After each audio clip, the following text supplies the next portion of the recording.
ದುಡ್ಡು ಅಂದರೆ ಹೆಣನು ಬಾಯಿ ಬಿಡುತ್ತೆ ಅಂತಾರೆ. ಅಂದರೆ ಹಣ ಅಂದರೆ ಹೆಣನು ಬಾಯಿ ಬಿಡುತ್ತೆ ಅಂತ ಹೇಳಿ. ಆದರೆ ಈಗ ಮನುಷ್ಯ ಯಾವ ಹಂತಕ್ಕೆ ಹೋಗ್ಬಿಟ್ಟಿದ್ದಾನೆ ಅಂತಂದರೆ ಅವನಿಗೆ ಯಾವ ಭಯನೂ ಇಲ್ಲ. ಆತ್ಮಸಾಕ್ಷಿ ಅನ್ನೋದು ಹೊರಟೋಗ್ಬಿಟ್ಟಿದೆ, ಅದಂತೂ ಸತ್ತು ಹೋಗ್ಬಿಟ್ಟಿದೆ ಬಿಡಿ. ಅಟ್ಲೀಸ್ಟ್ ಈ ದೇಶದಲ್ಲಿ ಒಂದು ಭಯ ಅಂತ ಇದ್ದಿದ್ದು ಮೇಲಿರುವಂಥ ಭಗವಂತನ ವಿಚಾರದಲ್ಲಿ. ಯಾರು ಏನು ನೋಡ್ದಿದ್ರೆ ಅವನೊಬ್ಬನ ನೋಡ್ತಾ ಇರ್ತಾನಪ್ಪ, ಅವನನ್ನು ಮಾತ್ರ ತಪ್ಸಕ್ಕಾಗೋದನೇ ಇಲ್ಲ ಅನ್ನೋ ಮಾತಿದ್ದಿದ್ದು. ಈಗ ಈ ಗಲೀಜುಗಳು, ಈ ಶಬ್ದ ಬಳಕೆ ಮಾಡಬಾರ್ದು, ಒಂದ್ಸಲ ಕಠೋರವಾಗಿ ಶಬ್ದ ಬಳಕೆ ಮಾಡಬೇಕು ಅನ್ಸುತ್ತೆ, ಕಚಡಗಳು ಯಾವ ಹಂತಕ್ಕೆ ಹೋಗ್ಬಿಟ್ಟಿದ್ದಾರೆ ಅಂತಂದ್ರೆ, ನಾವು ನಂಬುವಂಥ ದೇವರಿಗೆ ಹಾಕುವಂತಹ ಭಕ್ತರೇ ಕೊಟ್ಟಿರುವಂತಹ ಚಿನ್ನದ ಹಾರಗಳನ್ನೂ ಕೂಡ ಬಂಗಾರವನ್ನ ಕದಿಯೋ ಮಟ್ಟಕ್ಕೆ ಹೋಗ್ಬಿಟ್ಟಿದ್ದಾರೆ. ಅಂತಹ ರಾಕ್ಷಸರು ಮಾಡ್ತಾ ಇರಲಿಲ್ಲ ಇದನ್ನ. ದೇವರು ಅಂದ್ರೆ ಭಯ ಪಡ್ತಾ ಇದ್ರು ರಾಕ್ಷಸರು. ಅವರಿಗಿಂತಲೂ ಒಂದು ಹಂತಕ್ಕೆ ಹೋಗಿರುವಂಥವ್ರು ಈಗಿರುವಂತಹ ಭ್ರಷ್ಟರು. ದೇವರಿಗೆ ಅಂತ ಹೇಳಿ ಭಕ್ತರು ಹಾಕಿದ್ರೆ ಅದರಲ್ಲಿರುವಂತಹ ಚಿನ್ನವನ್ನ ಲಪಟಾಯಿಸ್ಕೊಂಡು ಹೋಗಿದಾರಂತೆ. ಅದರ ಆರೋಪ ಕೇಳಿ ಬರ್ತಾ ಇದೆ. ಅಷ್ಟೇ ಯಾಕೆ, ಬೆಂಗಳೂರಿನಲ್ಲಿ ಫೇಮಸ್ ಕರಗ, ಇದಕ್ಕೋಸ್ಕರ ದುಡ್ಡನ್ನ ಕೊಡ್ತಾರೆ. ಆ ದುಡ್ಡನ್ನ ಬಿಡುಗಡೆ ಮಾಡಬೇಕು ಅಂತಂದ್ರೆ ಅದರಲ್ಲಿ ಕಮಿಷನ್ ಕೊಡ್ಬೇಕಂತೆ 2%. 10 ಲಕ್ಷ ಬಿಡುಗಡೆ ಮಾಡಕ್ಕೆ 2 ಲಕ್ಷ ಕೊಡ್ಬೇಕಂತೆ. ಏನ್ರಿ, ಹೋದ ವರ್ಷ ಮಾಡಿರುವಂತ ಕರಗದ ದುಡ್ಡನ್ನ ಇನ್ನೂ ಕೊಟ್ಟಿಲ್ವಂತೆ. ನಾನು ಈಗಲೂ ಒಬ್ಬರ ಹತ್ರ ಕೇಳ್ತಾ ಇದ್ದೆ, ಯಾಕಿಂಗ್ ಪರಿಸ್ಥಿತಿ ಅಂತ ಹೇಳಿ. ಅಲ್ಲ ಸರ್, ಸರ್ಕಾರಕ್ಕೆ ದುಡ್ಡು ಕೊಡಕ್ಕೆ, ಸಂಬಳ ಕೊಡಕ್ಕೆ ದುಡ್ಡಿಲ್ಲ ಅಂತ ಹೇಳಿ. ಹೋಮ್ ಗಾರ್ಡ್ಗಳಿಗೆ 3 ತಿಂಗಳಾಯ್ತಂತೆ, ಸಂಬಳನೇ ಕೊಟ್ಟಿಲ್ವಂತೆ. ಇನ್ನು ದೇವರ ದುಡ್ಡನ್ನ ಬಿಡ್ತಾರ? ಅದರಲ್ಲಿ ಬರೋವರೆಗೂ ಕೂಡ ಬಿಡೋದಿಲ್ಲ. ವರ್ಸ್ಕೊಳ್ತಾ ಇರ್ತಾರೆ. ಈಗ ದ್ರೌಪದಮ್ಮನ ಚಿನ್ನಕ್ಕೆ ಕನ್ನವನ್ನು ಹಾಕಿರೋದು 120-122 ಗ್ರಾಮ್ ಇದ್ದಂಥ ಚಿನ್ನ ಅಂತೆ. ಇದು ಚಿನ್ನದ ಸರ, ಅದು 68 ಗ್ರಾಮಿಗೆ ತಂದು ಇಟ್ಟಿದಾರಂತೆ. ರೂಲ್ಸ್ ಪ್ರಕಾರ ದೇವಸ್ಥಾನದಿಂದ ಚಿನ್ನವನ್ನು ಆಚೆ ತಗೊಂಡು ಹೋಗಿದ್ರಂತೆ. ಯಾರು, ಏನು ಆರೋಪ ಕೇಳಿ ಬರ್ತಾ ಇದೆ, ಈ ರಿಪೋರ್ಟ್ ನೋಡಿ. ಧರ್ಮರಾಯಸ್ವಾಮಿ ದೇಗುಲದಲ್ಲಿ ಅಧರ್ಮ, ಮುಜರಾಯಿ ವರ್ಸಸ್ ಕರಗ ಸಮಿತಿ ಜಟಾಪಟಿ, ದ್ರೌಪದಮ್ಮನ ಬಂಗಾರದ ಸರಕ್ಕೆ ಕನ್ನಾರೋಪ. ಬೆಂಗಳೂರಿನ ಅಸ್ಮಿತೆ ಧರ್ಮರಾಯಸ್ವಾಮಿ ದೇವಸ್ಥಾನದಲ್ಲಿ ನಡೆಯುವ ಕರಗ ಉತ್ಸವ. ನಗರದ ಐತಿಹಾಸಿಕ ಧರ್ಮರಾಯಸ್ವಾಮಿ ದೇಗುಲದಲ್ಲಿ ಈಗ ಅಧರ್ಮ ನಡೀತಾ ಇದೆಯಾ ಅನ್ನುವಂತಹ ಪ್ರಶ್ನೆ ಎದುರಾಗಿದೆ. ಬೆಂಗಳೂರಿನ ಪ್ರಸಿದ್ಧ ಧರ್ಮರಾಯಸ್ವಾಮಿ ದೇವಸ್ಥಾನ ಮತ್ತೆ ಸುದ್ದಿಯಲ್ಲಿದೆ. ಕಾಣಿಕೆ ರೂಪದಲ್ಲಿ ಭಕ್ತರೊಬ್ಬರು ಚಿನ್ನದ ನೆಕ್ಲೆಸ್ ಒಂದನ್ನು ಹುಂಡಿಗೆ ಹಾಕಿದ್ರು. ಹುಂಡಿ ಎಣಿಕೆಯ ವೇಳೆ 120 ಗ್ರಾಂ ತೂಕದ ಚಿನ್ನದ ನೆಕ್ಲೆಸ್ ಲಭ್ಯವಾಗಿದೆ. ಆದರೆ ಈ ಚಿನ್ನವನ್ನು ದೇವರಿಗೆ ಹಾಕದೆ ಮುಜರಾಯಿ ಇಲಾಖೆಯ ಇಒ ತೆಗೆದುಕೊಂಡು ಹೋಗಿದ್ದಾರೆ ಅಂಥೇಳಿ ಧರ್ಮರಾಯ ದೇವಸ್ಥಾನದ ಮಾಜಿ ಅಧ್ಯಕ್ಷ ಸತೀಶ್ ಗಂಭೀರ ಆರೋಪ ಮಾಡಿದ್ದಾರೆ. ಇದನ್ನು ಪ್ರಶ್ನೆ ಮಾಡಿದ ಬಳಿಕ ಚಿನ್ನವನ್ನು ವಾಪಸ್ ಹುಂಡಿಗೆ ಹಾಕಿದ್ದಾರೆ. ಆದರೆ ಚಿನ್ನದ ತೂಕದಲ್ಲಿ ವ್ಯತ್ಯಾಸವಾಗಿದೆ ಅಂತ ಆರೋಪಿಸಿದ್ದಾರೆ. ಹಾಗಾದರೆ ಸತೀಶ್ ಮಾಡಿದ ಆರೋಪ ಏನು? ಭಕ್ತರು ಹುಂಡಿಗೆ ಬಂಗಾರದ ನೆಕ್ಲೆಸ್ ಹಾಕಿದ್ರು. ಹುಂಡಿ ಎಣಿಸುವ ವೇಳೆ ನೆಕ್ಲೆಸ್ ಕಳವಾಗಿತ್ತು. ಜೇಬಿಗೆ ಹಾಕೊಂಡು ಮುಜರಾಯಿ ಇಒ ನಾಗರಾಜ್ ತೆರಳಿದ್ದಾರೆ. ಆರ್ಟಿಐ ನಡಿ ದಾಖಲೆ ಕೇಳಿದ ಬಳಿಕ ವಾಪಸ್ ಹುಂಡಿಗೆ ಹಾಕಿದ್ದಾರೆ. 120 ಗ್ರಾಂ ತೂಕದ ಚಿನ್ನವನ್ನು ಬದಲಾಯಿಸಿದ್ದಾರೆ. 120 ಗ್ರಾಂನಿಂದ 68 ಗ್ರಾಂನ ಚಿನ್ನದ ಸರ ತಂದಿಟ್ಟಿದ್ದಾರೆ ಅಂಥೇಳಿ ಧರ್ಮರಾಯಸ್ವಾಮಿ ದೇಗುಲದ ನಿಕಟಪೂರ್ವ ಅಧ್ಯಕ್ಷ ಸತೀಶ್ ಮುಜರಾಯಿ ಇಲಾಖೆಯ ಇಒ ನಾಗರಾಜ್ ಮೇಲೆ ಗಂಭೀರ ಆರೋಪ ಮಾಡಿದ್ದಾರೆ.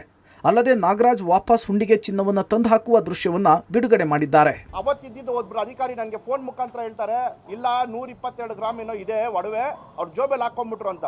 ಇವಾಗ ಆಮೇಲೆ ಇವ್ರು ಹೇಳ್ತಾರೆ 3 ದಿವಸ ಆದ್ಮೇಲೆ ತಗೊಂಡ್ಬಂದ್ಬಿಟ್ಟು 63 ಗ್ರಾಮ್ ಇದೆ, ಇಲ್ಲ 68 ಗ್ರಾಮ್ ಇದೆ ಅಂತ. ಅದರಲ್ಲೇ 2 ಮಾತು ಮಾತಾಡ್ತಾರೆ. ಮತ್ತೆ ನನಗೆ ಆರ್ಟಿಐ ಮುಖಾಂತರ ರಿಪ್ಲೈ ಕೊಟ್ಟಿದ್ದಾರೆ, 68 ಗ್ರಾಮ್ ಇತ್ತು, ನಾನು ತಗೊಂಡ್ಬಂದು ಅವತ್ತೇ ಹಾಕ್ತೀನಿ ಅಂತ ಹೇಳ್ತಾರೆ. ಆದ್ರೆ 3 ದಿವಸ ಬಿಟ್ಟು ಹಾಕಿದ್ದಾರೆ. ದೇವಸ್ಥಾನ CCTV ಫುಟೇಜ್ ಎಲ್ಲ ತಗೋಬಹುದು. ಗುಣಮಟ್ಟ ಪರೀಕ್ಷೆಯ ಬಳಿಕ ವಾಪಸ್ ಇಟ್ಟಿರುವೆ ಆರೋಪ ತಳ್ಳಿ ಹಾಕಿದ ಮುಜರಾಯಿ ಅಧಿಕಾರಿ. ಸತೀಶ್ ಆರೋಪವನ್ನು ತಳ್ಳಿ ಹಾಕಿದ ಮುಜರಾಯಿಯ ಇಒ ನಾಗರಾಜ್ ಅಕ್ಟೋಬರ್ 6ರಂದು ಹುಂಡಿ ಎಣಿಕೆ ಮಾಡುವಾಗ ಚಿನ್ನದ ಆಭರಣ ಪತ್ತೆಯಾಗಿತ್ತು.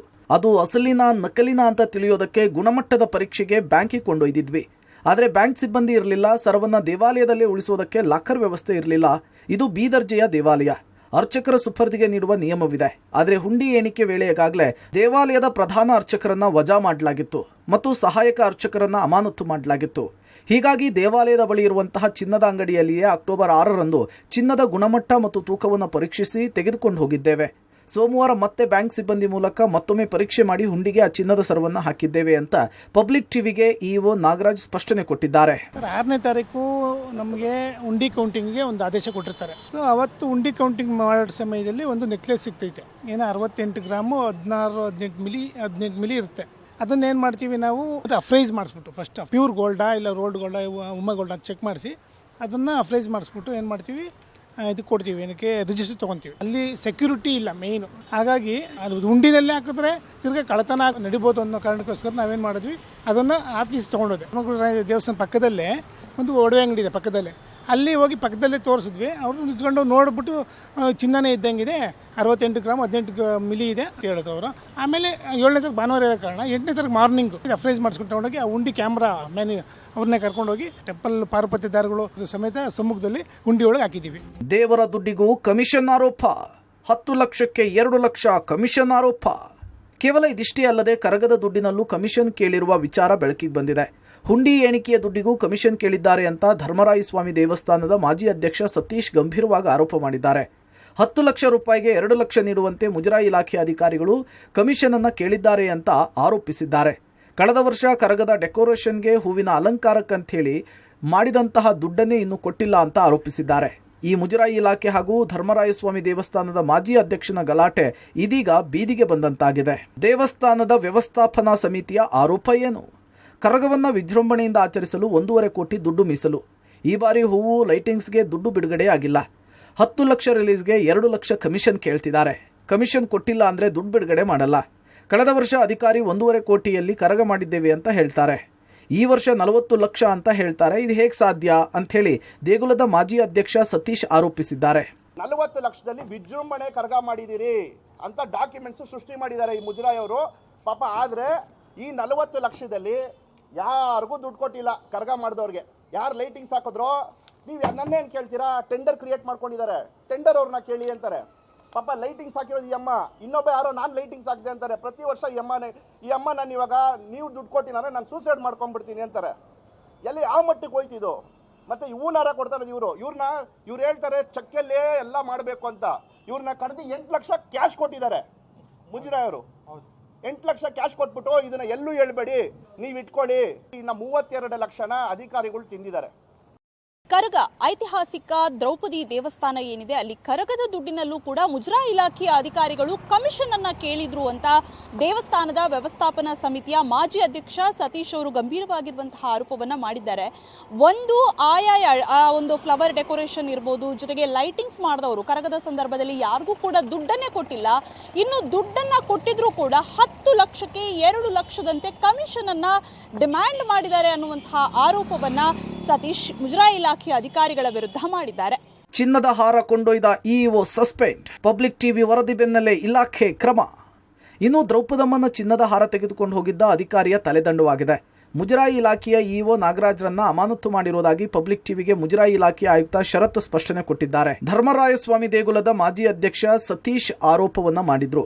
ಈ ಬಗ್ಗೆ ಪಬ್ಲಿಕ್ ಟಿವಿ ಸುದ್ದಿ ಬೆನ್ನಲ್ಲೇ ನಾಗರಾಜ್ ಅವರನ್ನ ಕರೆಸಿ ವರದಿ ಪಡೆದಿರುವ ಅಧಿಕಾರಿಗಳು ಅಮಾನತು ಮಾಡಿದ್ದಾರೆ. ಹುಂಡಿಯಲ್ಲಿ ಸಿಕ್ಕಿದ್ದ ಚಿನ್ನದ ಸರವನ್ನು ತೆಗೆದುಕೊಂಡು ಹೋಗಿದ್ದು ತಪ್ಪು, ಅದಕ್ಕಾಗಿ ಅಮಾನತು ಮಾಡ್ತೇವೆ. ಯಾವ ಕಾರಣಕ್ಕಾಗಿ ಸರವನ್ನು ತೆಗೆದುಕೊಂಡು ಹೋಗಿದ್ರಿ, ನಂತರ ಹುಂಡಿಗೆ ಹಾಕಿದ್ದು ಯಾವಾಗ, ಎಲ್ಲದರ ಬಗ್ಗೆಯೂ ಕೂಡ ಮಾಹಿತಿ ಕೊಡಬೇಕು, ತನಿಖೆ ಮಾಡ್ತೇವೆ ಅಂತೇಳಿ ಪಬ್ಲಿಕ್ ಟಿವಿಗೆ ಮುಜರಾಯಿ ಇಲಾಖೆ ಆಯುಕ್ತ ಶರತ್ ಸ್ಪಷ್ಟನೆ ಕೊಟ್ಟಿದ್ದಾರೆ. ಧರ್ಮರಾಯ ಸ್ವಾಮಿ ದೇವಸ್ಥಾನದ ದ್ರೌಪದಮ್ಮನಿಗೆ ಭಕ್ತರು ಹುಂಡಿಗೆ ಹಾಕಿರುವಂತಹ ಚಿನ್ನದ ನೆಕ್ಲೆಸ್ ಅನ್ನ ಮನೆಗೆ ತೆಗೆದುಕೊಂಡು ಹೋದ್ರು ಅಥವಾ ಕಚೇರಿಗೆ ತೆಗೆದುಕೊಂಡು ಹೋದ್ರು ಅನ್ನುವಂತಹ ಆರೋಪವನ್ನ ಎದುರಿಸ್ತಾ ಇರುವಂತಹ ಇಒ ನಾಗರಾಜ್ ಅವರನ್ನ ಮುಜರಾಯಿ ಇಲಾಖೆಯ ಕಮಿಷನರ್ ಸಸ್ಪೆಂಡ್ ಅನ್ನ ಮಾಡಿದ್ದಾರೆ. ಯಾವುದೇ ಕಾರಣಕ್ಕೂ ದೇವಸ್ಥಾನದ ಹುಂಡಿಗೆ ಭಕ್ತರು ಕೊಟ್ಟಿರುವಂತಹ ಕಾಣಿಕೆ ಅಥವಾ ಚಿನ್ನಾಭರಣವನ್ನ ಮನೆಗೆ ತೆಗೆದುಕೊಂಡು ಹೋಗುವಂತಿಲ್ಲ ಅನ್ನುವಂತಹ ಆದೇಶವನ್ನ ಉಲ್ಲಂಘನೆ ಮಾಡಿ ಇವರು ರೂಲ್ಸ್ ಅನ್ನ ಮುರಿದಿದ್ದಾರೆ. ಜೊತೆಗೆ ಇಲಾಖೆ ಇವೆಲ್ಲದರ ಬಗ್ಗೆ ತನಿಖೆಯನ್ನ ಮಾಡೋದಾಗಿ ಕೂಡ ಹೇಳಿದೆ. ಜೊತೆಗೆ ಬಂಗಾರದ ತೂಕದಲ್ಲೂ ಕೂಡ ವ್ಯತ್ಯಾಸ ಬಂದಿದೆ ಅನ್ನುವಂತಹ ಆರೋಪವನ್ನ ಸತೀಶ್ ಅವರು ಮಾಡಿದ್ದಾರೆ. ಈ ಬಗ್ಗೆಯೂ ಕೂಡ ಪ್ರಕರಣದ ತನಿಖೆ ನಡೆಯುತ್ತೆ. ತನಿಖೆ ಮಾಡಿ ತಪ್ಪಿತಸ್ಥರ ವಿರುದ್ಧ ಕ್ರಮ, ಸಚಿವ ರಾಮಲಿಂಗಾರೆಡ್ಡಿ ಹೇಳಿಕೆ. ಇನ್ನು ಈ ಆರೋಪದ ಬಗ್ಗೆ ಮುಜರಾಯಿ ಇಲಾಖೆ ಸಚಿವ ರಾಮಲಿಂಗಾರೆಡ್ಡಿ ಪ್ರತಿಕ್ರಿಯೆ ಕೊಟ್ಟಿದ್ದು, ಘಟನೆ ನನ್ನ ಗಮನಕ್ಕೆ ಬಂದಿದೆ. ಅಲ್ಲಿನ ಹಿಂದಿನ ಅಧ್ಯಕ್ಷರು ಆರೋಪ ಮಾಡಿದ್ದಾರೆ. ನಾನು ನಿನ್ನೆಯೇ ಕಮಿಷನರ್ಗೆ ಸೂಚನೆ ಕೊಟ್ಟಿದ್ದೇನೆ. ಸೂಕ್ತವಾದ ತನಿಖೆ ಮಾಡಿ ತಪ್ಪಿತಸ್ಥರ ವಿರುದ್ಧ ಕ್ರಮ ಕೈಗೊಳ್ಳಿ ಅಂತ ಸೂಚಿಸಿದ್ದೇನೆ. ಕರಗಕ್ಕೆ ನಾವು ಹಣ ಕೊಟ್ಟಿಲ್ಲ, ಬಿಬಿಎಂಪಿಯಿಂದ ಕೊಡ್ತಾರೆ. ನಾವು ಸಾಂಕೇತಿಕವಾಗಿ ಹಣ ಕೊಡ್ತೇವೆ. ಯಾರೇ ಕಮಿಷನ್ ಕೇಳಿದ್ರು ಕೊಡಬಾರ್ದು. ಕಮಿಷನ್ ಕೊಟ್ಟರು ಕೂಡ ತಪ್ಪು, ತೆಗೆದುಕೊಂಡ್ರು ತಪ್ಪು. ಅದಕ್ಕೆ ಪ್ರಾಮಾಣಿಕರನ್ನೇ ಹುಡುಕಿ ಹೊಸ ಕಮಿಟಿ ಮಾಡಿದ್ದೇವೆ ಅಂತ ಪ್ರತಿಕ್ರಿಯೆ ಕೊಟ್ಟಿದ್ದಾರೆ. ಅದೇನೋ ಕಳ್ತನ ಮಾಡಿದ್ದಾರೆ ಅಂತೇಳಿ ಅಲ್ಲಿನ ಹಿಂದಿನ ಅಧ್ಯಕ್ಷರು ಅಲಿಗೇಷನ್ ಮಾಡಿದರು. ಆಮೇಲೆ ನಾನು ನಮ್ಮ ಸಂಬಂಧಪಟ್ಟ ಅಧಿಕಾರಿಗಳಿಗೆ ಕಮಿಷನರ್ ಆ ಮೆಸೇಜ್ ಏನು ನನಗೆ ಬಂದಿತ್ತು ಅದನ್ನು ಫಾರ್ವರ್ಡ್ ಮಾಡಿದ್ದೀನಿ. ತಪ್ಪಾಗಿದ್ದರೆ ಅವ್ರ ಮೇಲೆ ತಕ್ಷಣ ಆ್ಯಕ್ಷನ್ ತಗೊಳ್ಳಿ ಅಂತ ಹೇಳಿದ್ದೀನಿ. ಮೊದಲು ಮಿಸ್ಸಿಂಗ್ ಆಗಿತ್ತು, ಆಮೇಲೆ ಅದನ್ನು ಹುಂಡಿಲಿ ಹಾಕಿದ್ದಾರೆ ಅಂತ ಹೇಳ್ತಾರೆ. ಯಾಕೆ ಮಿಸ್ ಆಯಿತು ಮತ್ತು ಹೇಗೆ ಉಂಡಿಗೆ ಬಂತು ಅನ್ನೋದನ್ನು ತಿಳುವಳಿಕೆ ಅಂತ ಹೇಳಿದ್ದೀನಿ. ಯಾರೇ ತಪ್ಪು ಮಾಡಿದರೂ ಕೂಡ ಆಕ್ಷನ್ ತಗೊಳ್ಳಿ. 1.5 ಕೋಟಿ ದುಡ್ಡು ಬಿಡುಗಡೆ ಮಾಡಿ ಬರೀ 40 ಲಕ್ಷ ಮಾತ್ರ ಖರ್ಚು ತೋರಿಸ್ತಿದ್ದಾರೆ. ಕಳೆದ 2 ವರ್ಷದಿಂದ ಈ ಸಮಸ್ಯೆ ಆಗ್ತಿದೆ ಅಂತೇಳಿ ಕಾಂಗ್ರೆಸ್ ಸರ್ಕಾರದ ವಿರುದ್ಧ ನೇರ ಆರೋಪ ಮಾಡಲಾಗ್ತಿದೆ. ಒಟ್ಟಾರೆ ಕರಗದ ವಿಚಾರ ಬೀದಿ ಕಾಳಗವಾಗ್ತಾ ಇರೋದು ನಿಜಕ್ಕೂ ಭಕ್ತರಿಗೆ ಬೇಸರವನ್ನ ತಂದಿದೆ. Metro bureau, public TV, Bengaluru.